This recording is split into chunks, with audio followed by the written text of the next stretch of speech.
Pirtûka xwendinê rûpelçilû yek ders 2 e. Civîna dibistanê bi malbatan re.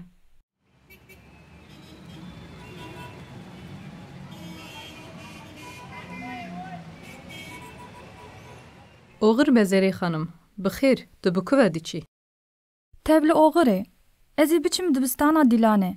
Tev li civîna malbatan bibim. Lê tu?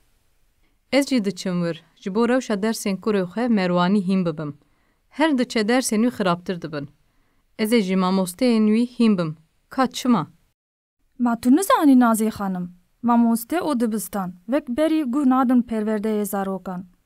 Xebera te ye.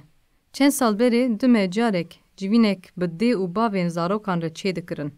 Niha di 6 mehan de carek. Helbet dê rewşa zarokan ne baş be. Divê meriv tenê mamosteyan gunehbar meke. Ve internetê jî sincê zarokan rûxandiye.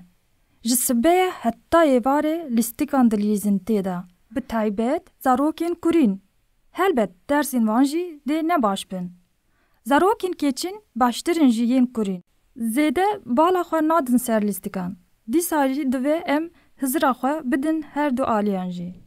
Tu rast dibêjî. Par du dersên merwanî ne baş bûn. Vaye îsal bûye 4 ders. Wiha here ew dê di polê de bimîne. Gelo dersên Dîlanê çawa ne? Bi giştî başin. Tenê matematîka wê hinek ne baş e. Wê jî xwe îsal hinek sist kiriye.